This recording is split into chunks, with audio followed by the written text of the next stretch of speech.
Bienvenidos en Contexto, mi nombre es Sebastián Salazar y los voy a acompañar el día de hoy por los siguientes 30 minutos. Vamos a hablar de la situación de Perú y particularmente el Perú y la libertad económica. Hemos venido cayendo en unos rankings importantísimos que tienen efectos en el día a día y además efectos macroeconómicos, algo de que nos preciamos bastante ahorita. Vamos a una pausa y volvemos con más. En Contexto llega gracias a Fundación Naumann, Universidad César Vallejo y Los Portales.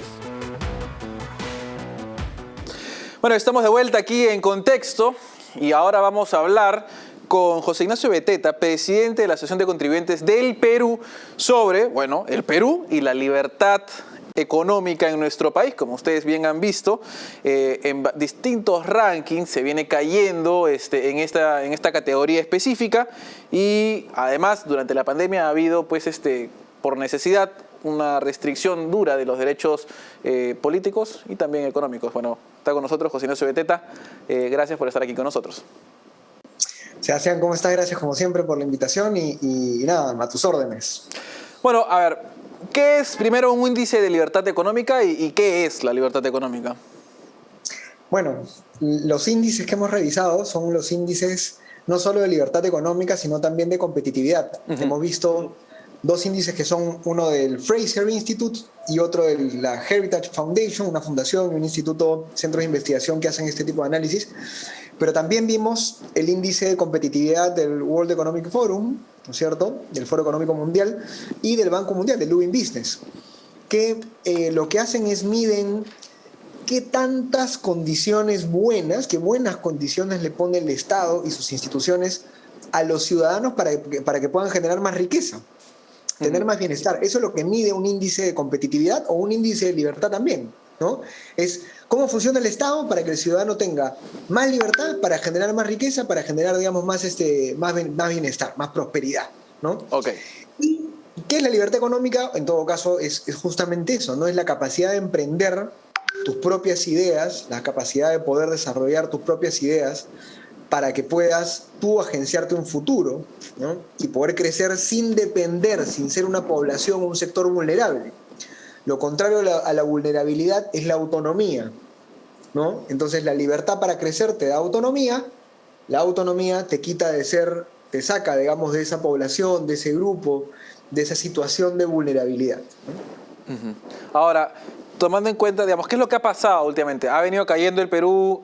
¿Qué medidas nos han llevado a caer? Porque, o es simplemente, si no se está constantemente mejorando en estos indicadores, uno cae por inercia, digamos.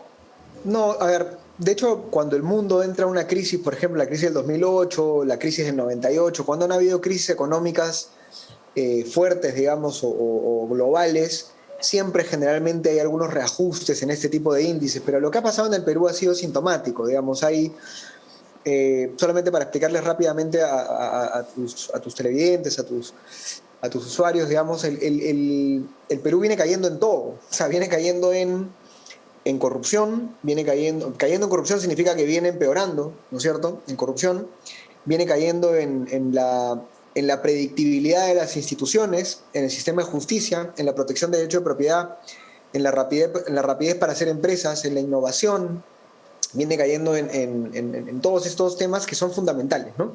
Entonces, esto en los últimos 10 años hicimos una medición del 2000 hasta el 2021 y tú ves que el Perú ha ido subiendo en algunos, manteniéndose en otros hasta el 2017-2018. A partir del 2018 se vino todo para abajo. Literalmente en todos los índices caemos y caemos en algunos indicadores pues de manera estrepitosa. Ahora, ¿por qué? Acá creo yo hay dos razones principales. La primera es, para poder seguir siendo competitivo, tú tienes que hacer reformas, ¿no? Y en el Perú ha habido una sequía de reformas en los últimos ya 12, 13 años. Okay. No ha habido. ¿Qué reformas han estado pendientes y nunca se hicieron? Por ejemplo, el tema de impuestos, sistema tributario, no se ha reformado, ¿no? El tema formalización, cómo generar más formalidad, empresas más formales, que tiene que ver con trabajo, con legislación laboral, tampoco se ha reformado. El talento en el Estado, el tamaño del Estado, la eficacia del Estado, tampoco se ha mejorado. El balance de poderes, fíjate lo que ha pasado en estos 3 años, ¿no? Estas crisis justamente por asincronías, digamos, ¿no? Y pesos diferentes entre los poderes del Estado. Un legislativo que vaca presidentes cuando quiere y un ejecutivo que cierra congresos también cuando quiere, ¿no? Entonces, el tema de infraestructura, transformación digital, o sea, son temas de base que nunca se avanzaron en los últimos 12 años, mientras que todos los demás países de alguna forma han ido avanzando o han estado mejor.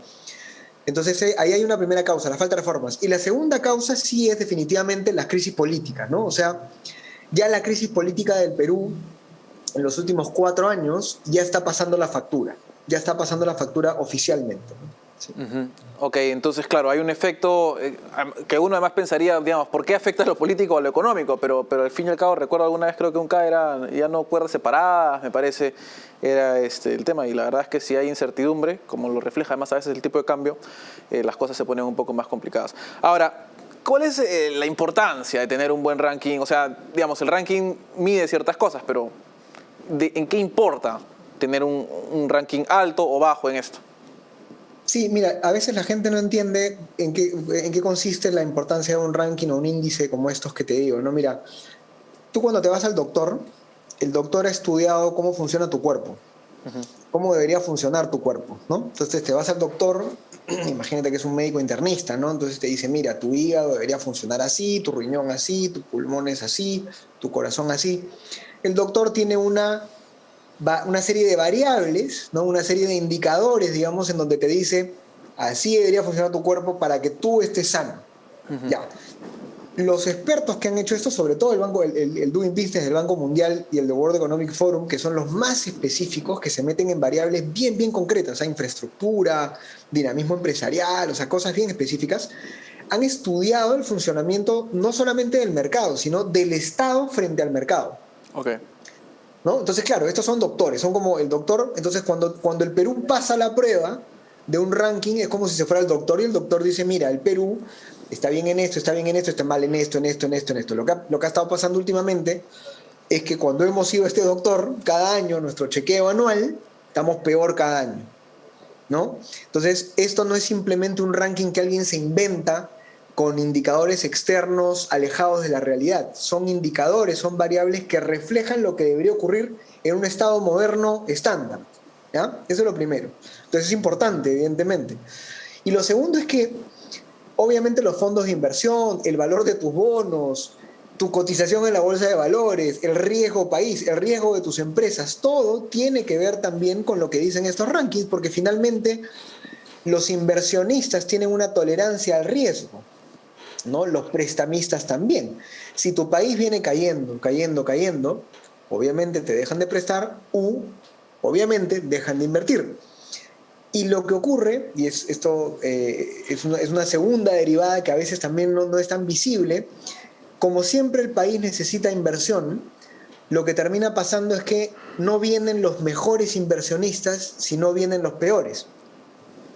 Entonces el Estado ya no contrata a las mejores empresas para hacer la infraestructura, a las mejores empresas para hacer, digamos, los desarrollos, digamos, que tiene que hacer en lo que sea, en transporte, agua, en cualquier aspecto, sino que empiezan a llegar las empresas que no son las mejores, las peores empresas, porque esas generalmente son las más truchas, las que soportan más riesgo porque se meten en problemas, porque no les interesa malograr contratos, porque no les interesa que su vínculo con el Estado sea sólido, ¿no? Entonces, el ranking lo que hace es desincentiva a los buenos inversionistas y trae a los malos inversionistas. Ahora, de todo lo que vemos, de todo lo que nos describes, veo principalmente que es como más bien una nota, en cierta forma, al gobierno o a medidas públicas. No hay algo que se pueda hacer desde el punto de vista... O sea, este ranking más bien mide cuán abierto es el gobierno hacia lo económico, no tanto cómo está lo económico en sí, porque uno podría, entre comillas, ¿cierto?, tener un boom o que las cosas estén bien para los privados, pero que el gobierno no sea particularmente bueno. ¿Estoy en lo correcto? Estás en lo correcto, sí. O sea, tú puedes estar en una situación, y por eso diferenciar una situación buena y el ranking no lo va a reflejar. Y por eso diferenciaba estos dos primeros índices, que eran los índices de libertad económica, frente al índice del Doing Business y el del Foro Económico Mundial. Son distintos, ¿no? El del Banco Mundial, el Doing Business y el del Foro Económico Mundial, estos sí van a temas muy específicos, como flexibilidad, digamos, en temas laborales, costos para empezar un negocio, ¿no? Entonces, claro, aquí no tienes cómo salvarte, ¿no? Okay. Si tu regulación estatal, si lo que está haciendo el Estado está mal, así tú tengas los mejores precios de los metales y tu PBI está por arriba y tengas unas reservas alucinantes, igual vas a estar mal en el ranking, ¿no? Los índices de libertad económica miden cosas más generales, miden el tamaño del Estado, derecho de propiedad, integridad en las instituciones. Entonces, digamos, en esos índices al Perú no le ha ido tan mal, porque efectivamente en términos generales, por ejemplo, macroeconómicamente el Perú sigue bien. Entonces, lo macroeconómico tiene un peso en estos índices de libertad económica que a veces es, digamos, es muy fuerte. Derecho de propiedad, somos todavía un país que respeta la propiedad privada, aunque no respete los contratos, ¿no? Entonces, tampoco estamos tan mal, son un poquito engañosos, digamos. Cuando ya tú vas al detalle, la cosa se pone fea. Y de hecho, ojo, nuestro corte en un par de rankings, el que hicimos en la Asociación de Contribuyentes del Perú, este análisis, es hasta el 2018, 2019, porque no se ha actualizado todavía alguna data. Pero las últimas leyes que ha pasado el Congreso... Claro, tendrían que afectar de alguna u otra forma a eso. Ahora, de todas maneras, para regresar al tema de filigrana, vámonos primero a una pausa y luego vamos a ver pues exclusivamente dónde son estos puntos y además qué podemos esperar de las siguientes actualizaciones de esta información. Pausa, volvemos con más.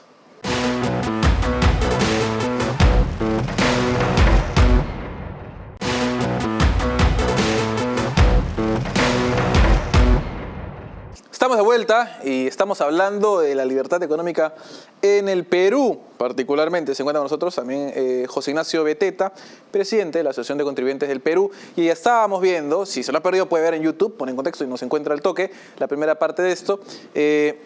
Estábamos viendo, digamos, la imagen macro. Ahora más bien vamos a pasar a temas más de filigrana, exactamente dónde hemos caído tanto, qué es lo que nos está afectando de tal manera para haber caído en estos rankings y qué es lo que podemos esperar, porque entiendo que la información está actualizada hasta el 2019 y eso nos deja con un 2020 y probablemente un 2021 bastante peculiares. Bueno, ¿cuáles son nuestros riesgos el día de hoy, José Ignacio? Mira, asumiendo algunos, digamos, en resumen, para que se hagan una idea, a ver, por ejemplo, ¿no? En algo tan importante como el pilar institucional, ¿no? Es decir, cómo están tus instituciones. Las instituciones tienen que ver con el sistema de justicia, ¿no? Justamente con el Congreso, con el Poder Ejecutivo, ¿no? En esta materia hemos caído 11 puestos, digamos, en el índice de competitividad del World Economic Forum. En el dinamismo empresarial, fíjate, en el dinamismo empresarial, que es un indicador muy importante porque habla justamente de esa competitividad del mercado, ¿no? Cuando hay muchas compras, crecen empresas, se crean empresas, hay empresas innovadoras. En ese punto hemos caído 25 puestos en los últimos 10 años. ¿Ya? 25 puestos. En la rapidez para hacer negocios, que esto es pero tremendo, a lo largo de los años hemos caído 46 puestos. Estamos ahorita en el puesto 150. ¿De cuántos? O sea, parecemos de 170, 180 países. Okay. Parecemos un país africano. Sí, o sea, estamos acercándonos, con todo el respeto que se merecen evidentemente nuestros hermanos seres humanos africanos, estamos pareciéndonos más a un país, digamos, ya de verdad tercermundista, ¿no? En temas, por ejemplo, de justicia, ¿no? En la efectividad del sistema de justicia, que es lo que te permite tener predictibilidad entre los contratos, ¿no? En un contrato, ya sea entre privados o privado público. También hemos caído en uno de los índices 7, 8 puestos. En la independencia del Poder Judicial hemos caído también. En el tamaño del Estado hemos retrocedido 14 puestos. O sea, nuestro Estado es cada vez más grande, pero es más ineficiente, ¿no? Y esto está acompañado de otro dato que lo sacamos la semana pasada, que aprovecho para contárselo. Por primera vez en los últimos 30 años, o sea, desde el gobierno número 1, el primer gobierno de Alan García, el Estado peruano ha alcanzado el 31% del PBI. Es decir, el precio, el valor, el costo de mantener el aparato estatal ha llegado a ser el 30% del PBI, ¿no? En el 2020. Claro, obviamente el PBI del 2020 se cayó un poco por la pandemia, pero el 30% del PBI. Esto significa que casi 3, ¿no es cierto?, de cada 10 soles del peruano, se van a pagar la burocracia estatal. Entonces, todos estos indicadores que te voy dando ya al nivel de detalle, lo que te dicen es que no vamos a ser un país sostenible en el tiempo. Tú me preguntas, la segunda pregunta era, bueno, ahora, ¿cuál es el augurio, no? ¿Cómo va esto? Bueno, esto va mal. Esto va mal, porque nuestros 2 últimos congresos han sido congresos que a mi parecer han tenido 2 características muy graves, muy peligrosas, malas características. La primera es falta de formación. Hemos tenido congresistas muy mal formados en términos de políticas públicas y economía, pésimamente formados. Y número 2, hemos tenido 2 congresos, el último sobre todo, de corte populista y antiempresa. Y como se ven ahorita, en este momento, las cifras, digamos, en la campaña, y tú lo sabes mejor que yo, digamos, el congreso que nos viene va a ser un congreso igual de fragmentado que este, probablemente, y con los mismos partidos políticos que han sido los abanderados del populismo, ¿no? Y que han sacado, digamos, todas esas normas que, como te mencionaba antes de la pausa, son las que probablemente hagan que caigamos más en estos rankings, ¿no? El tema de los peajes, el tema de, digamos, de los ascensos automáticos en el Estado, en el sector salud, la ley de retiros de la ONP, la ley de retiros de las AFPs. Entonces, todas estas leyes que han pasado, lo único que están haciendo es distorsionando más ese orden, esa estabilidad económica que hemos tenido y que ha sido, pues, una de las razones por las cuales en los últimos 20, 25 años hemos crecido tanto. Hace 5 años, consistentemente, ya no crecemos tanto, somos menos competitivos y a los ojos del mundo, gracias a estos rankings, estos índices, también somos un país menos atractivo para la inversión, ¿no? Ahora, nos comentabas un poco, digamos, de que no ves un buen augurio.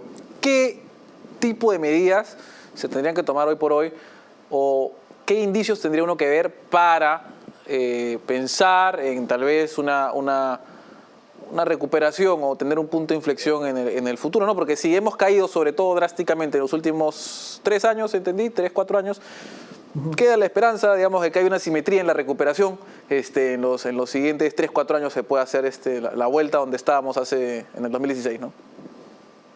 Sí, mira, si tú me preguntas desde la perspectiva de la Asociación de Contribuyentes, además, muy alineado con nuestra identidad, yo diría que hay 3 cosas que serían buenas señales, ¿no?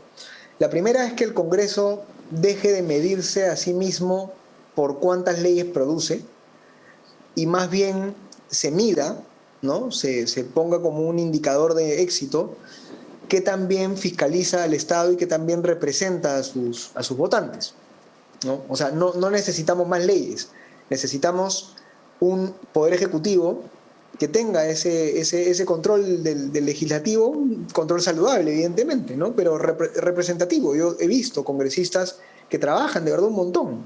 Yo me quejo ahora de los congresistas, pero debo reconocer que hay muchos congresistas que trabajan un montón y se van a sus pueblos de origen, y sus pueblos de origen no tienen agua, no tienen luz, y muchos congresistas hacen hasta chanchita entre ellos para pagarles algunas de las cosas y sacar algunos proyectos adelante. Te lo estoy diciendo de testimonios reales que tengo a la mano.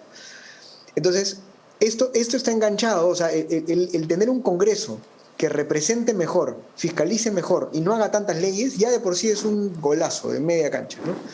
Y lo otro es justamente el gasto público, ¿no? O sea, ahorita hay un problema fundamental en la capacidad de ejecución del Estado y tiene que ver con 2 o 3 temas. El primero es el control. La Contraloría ha hecho cortocircuito con el Poder Ejecutivo. Hay un cortocircuito entre Contraloría y funcionario público. Un cortocircuito además gravísimo, gravísimo. No se están entendiendo. Los buenos funcionarios no quieren hacer nada, no quieren ejecutar, no quieren licitar, no quieren contratar por miedo a la Contraloría. Y los malos funcionarios se quedan atornillados, o robándose la plata o no haciendo nada. Claro. Entonces, ahí hay un problema, un segundo problema que hay que solucionar desde el lado del control. O sea, la ley de contrataciones, el rol de la Contraloría tiene que estar, o sea, en primera línea, digamos, porque si no, vamos a tener todos los problemas que estamos viendo ahora. Una ineficiencia e ineficacia en la ejecución del gasto, pero alucinante, pero increíble, digamos, ¿no? Que causa muertes, además, ¿no? Claro. Y en tercer lugar, ¿no? Yo te diría que este balance de poderes. O sea, sí sería una buena señal que Congreso y Ejecutivo regulen, se autorregulen, ¿no?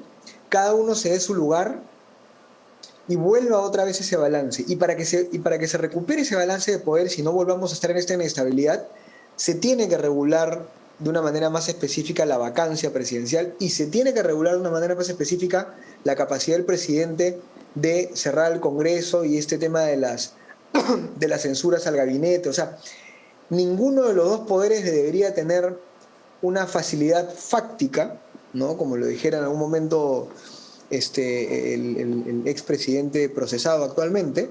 Ninguno de los dos poderes debería tener esa facilidad fáctica para poder atacar al otro poder. Claro. ¿No? Claro. Esas tres cosas que yo creo que son fundamentales, ¿no? Claro. Sí. Bueno, esperemos se puedan ver algunos atisbos de eso, o algunas iniciativas, o algunos, ahorita, bueno, candidatos al Parlamento que hablen de estos temas, que sería algo bueno, entiendo, pues, en estos casos particulares, ¿no? Además, creo yo que como con los contratos, al final lo ideal es que el Ejecutivo y el Parlamento se puedan llevar bien, aun cuando se odian, ¿no? Y que no depende esa relación de que se lleven bien particularmente, ¿no? Como no es en muchos países avanzados, ¿no? Pero muchas gracias por esta entrevista. Gracias, Sebastián. Nos vemos. Cuídate. Vamos a una pausa y regresamos con las conclusiones.